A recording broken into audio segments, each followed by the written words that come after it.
Good morning. Thank you, Chairman Durbin, Ranking Member Grassley, and members of the Judiciary Committee for inviting me to speak today. As most of you are probably aware, I was molested by the U.S. Gymnastics national team and Olympic team doctor Larry Nassar. And in actuality, he turned out to be more of a pedophile than he was a doctor. What I'm trying to bring to your attention today is something incredibly disturbing and illegal. After telling my entire story of abuse to the FBI in the summer of 2015, not only did the FBI not report my abuse, but when they eventually documented my report 17 months later, they made entirely false claims about what I said. After reading the Office of Inspector General's OIG report, I was shocked and deeply disappointed at this narrative they chose to fabricate. They chose to lie about what I said and protect a serial child molester rather than protect not only me, but countless others. My story is one in which Special Agent in Charge Jay Abbott and his subordinates did not want you to hear, and it's time that I tell you. In the summer of 2015, like I said, I was scheduled to speak to the FBI about my abuse with Larry Nassar over the phone. I was too sick to go meet with anyone in person, and talking about this abuse would give me PTSD for days. But I chose to speak about it to try and make a difference and protect others. I remember sitting on my bedroom floor for nearly 3 hours as I told them what happened to me. I hadn't even told my own mother about these facts, but I thought as uncomfortable and as hard as it was to tell my story, I was going to make a difference, and hopefully protecting others from the same abuse.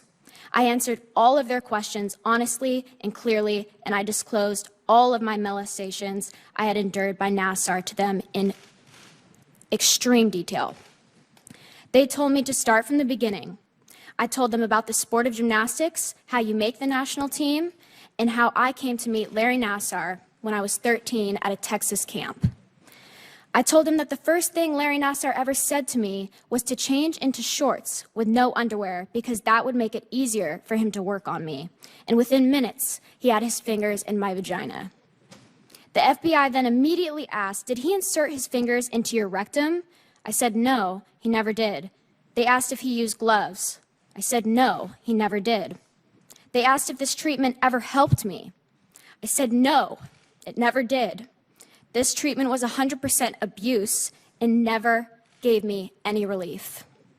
I then told the FBI about Tokyo, the day he gave me a sleeping pill for the plane ride, to then work on me later that night. That evening, I was naked, completely alone, with him on top of me, molesting me for hours. I told them I thought I was going to die that night because there was no way that he would let me go. But he did. I told them I walked the halls of Tokyo Hotel at 2 a.m. at only 15 years old. I began crying at the memory over the phone, and there was just dead silence. I was so shocked at the agent's silence and disregard for my trauma. After that minute of silence, he asked, "Is that all?" Those words in itself was one of the worst moments of this entire process for me. To have my abuse be minimized and disregarded by the people who were supposed to protect me, just to feel like my abuse was not enough. But the truth is, my abuse was enough, and they wanted to cover it up.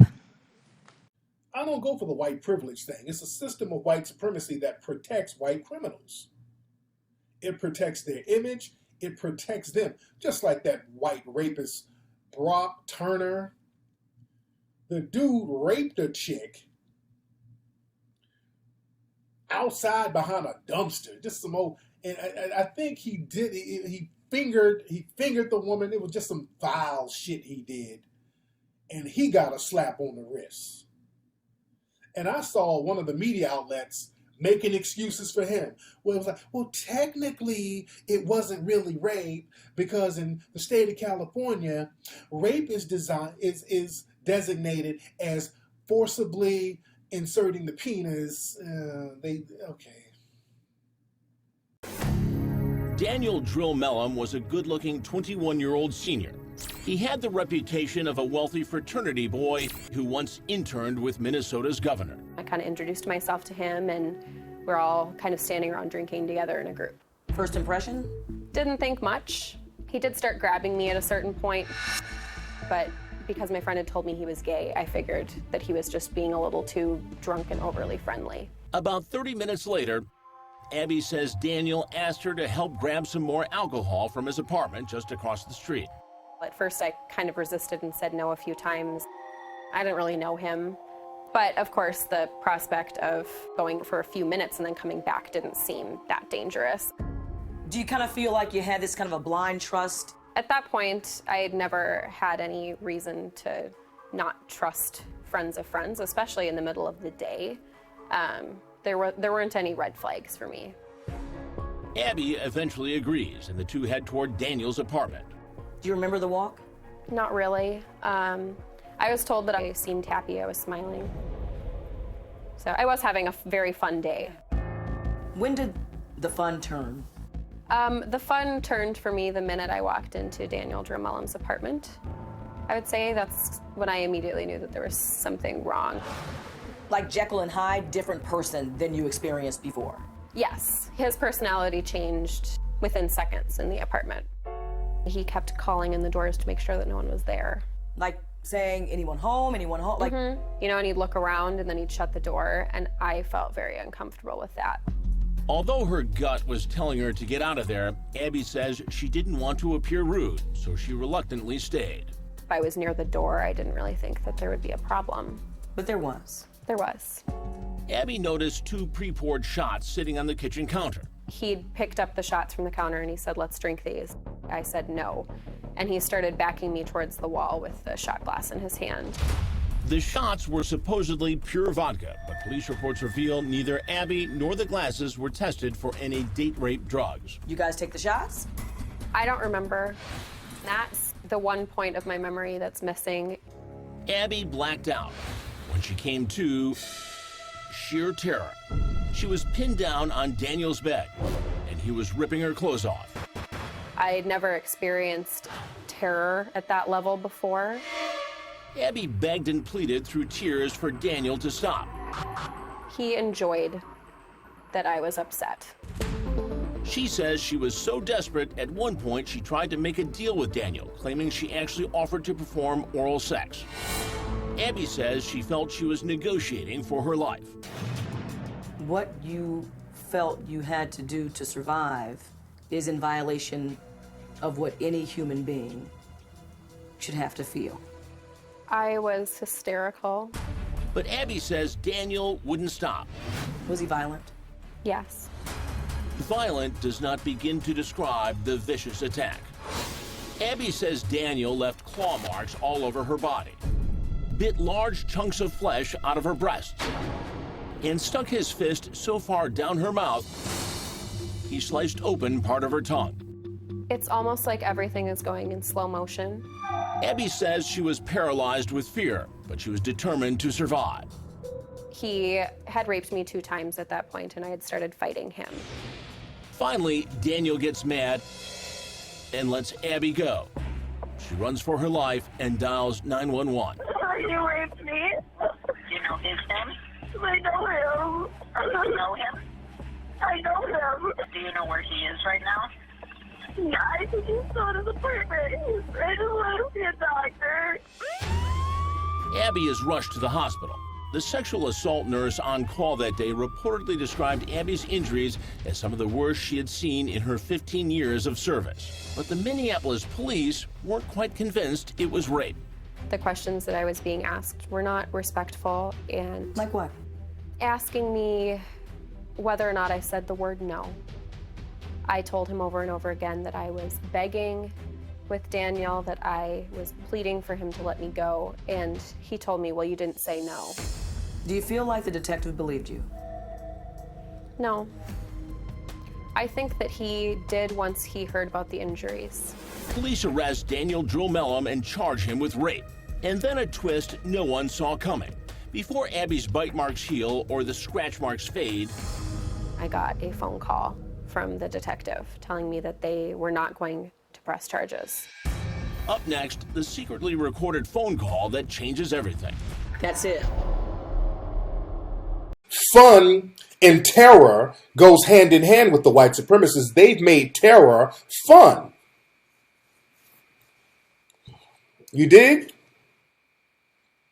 Abby Honold says Daniel Drill Mellum laughed the entire time he raped, tortured, and mutilated her body. Is fear a strong enough word for how you felt that day?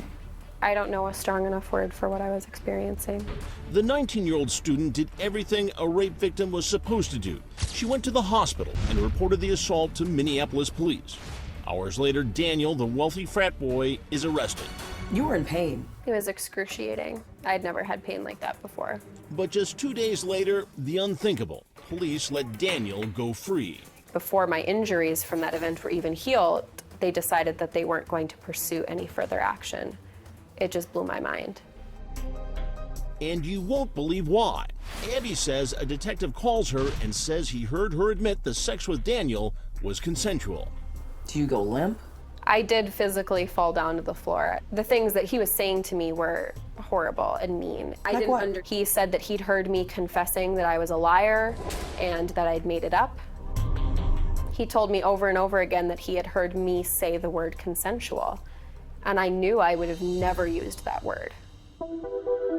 Then Abby remembered a strange phone call she had with Daniel's roommate just hours after she'd been raped. He said that he was confused, he wanted more information, and I felt really bad for him. Why? I couldn't imagine coming home and finding out that my roommate had been arrested for raping someone. What Abby didn't know is their private call was being secretly recorded by one of Daniel's fraternity brothers. He raped me a couple times. And the phone call was a cruel setup. The person who said the word consensual was on the other end of that phone. Yes. He raped me a couple times. And they said I want to go back to my friends. He wouldn't let me go back to my friends. He didn't like grab you and bring you back to his place. No, he just lied about why we were going there. Okay. It's like an interview. So he It's like an Yeah. interview. do you remember having sex with him? Vaguely, Yeah. I remember certain things. It wasn't like a miscommunication kind of thing, I guess is what I'm trying to say. He He forced it. was violent about it. Yeah, I have a lot of injuries. It's like an interrogation. Well, I didn't know. It is. It really, in hindsight, was an interrogation. I just didn't know I was being interrogated. And recorded. Abby clearly tells the roommate she was raped. Then the conversation shockingly turns to Daniel. I just want to tell you, Dan is a great kid. He's a very smart kid, has a lot going for him. What he did, obviously, from what he explained, is terrible. But I do want you to think about what the consequences is with him and his future. The only future they were concerned about was his, not yours. Yeah. But it was this moment right here that would change everything. Now, did you guys have consensual sex? Or was it... Yeah. You did? That's it. Their version of the story is, you said yes, you answered to the question, consensual. Your response to that is what? I did not hear the question the way it was asked. If you listen to the phone call, you can kind of hear that it is mumbled a little bit. Consensual sex? I don't remember what the word was that I thought they said. It was either like sexual or like actual. And so, of course, I said yes. And you feel like they did that on purpose. Absolutely. I'm crying about being raped. It doesn't make any sense. Yeah, hey man, they do not want to produce justice, and this is what's happening when you don't produce justice, and you just set a precedent for evil, and evil is normalized, and you can sit up here and just choke people and kill black people back to back, and then fill the prison system with black people for jaywalking and nonviolent drug offenses, and then you got all the real criminals out here with guns and bombs and their dick out, raping every damn body and killing everybody. You set that up for yourself. Locking people up in a prison system based on race is evil, and that evil turns around and bites you in the ass, because now you have people who have godlike complexes who think they can do any damn thing because you have a system that will allow that to happen. Judge Widow, just drop Father, have a chance to say something. Go ahead, sir. You son of a bitch. No, we don't want to swear. You son of a bitch. No, We don't want to swear. We don't want to have profanity. I can't imagine the anger and the anxiety and the feeling of wanting retribution. And if you need to say something to help you, I'm more than willing to let you say something. But in a courtroom, we don't use profanity. But if you have some words that you would like to say, I would like to give you the opportunity to say I them. would ask you to, as part of this sentencing, to grant me 5 minutes in a locked room with this demon. I have Would a you feel- do that? that is not how Yes or our. no? No, sir, I can't. Would you do give me that. 1 minute? You know that I can't do that. That's not how our legal Well, I'm system gonna have works. to stop.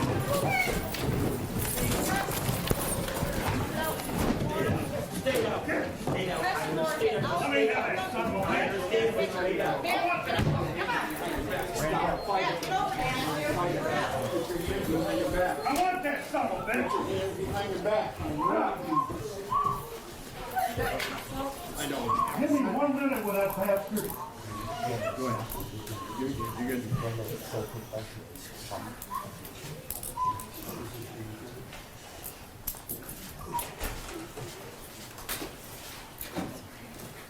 One minute. Relax, sir. Relax. Take it easy, buddy. Just relax. Okay, now we're gonna count that up, okay? You have to let up too, okay? Right. Sit up. Get on your side. Sit up. Where is he? 1, 2, 3, up.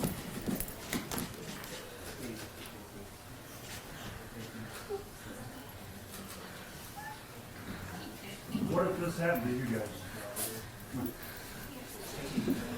Not behave like that. No one can behave like this. I want to make sure it's crystal clear. I'm sure Judge Price. You haven't lived through it, lady. You cannot behave like this. What if this happened to you guys? Not behave like that. No one can behave like this. I want to make sure it's crystal clear. I'm sure Judge Price. You haven't lived through it, lady. You cannot behave like this. Am I only a God nearby, declares the Lord, and not a God far away? Who can hide in secret places so that I cannot see them, declares the Lord? Do not I fill heaven and earth, declares the Lord?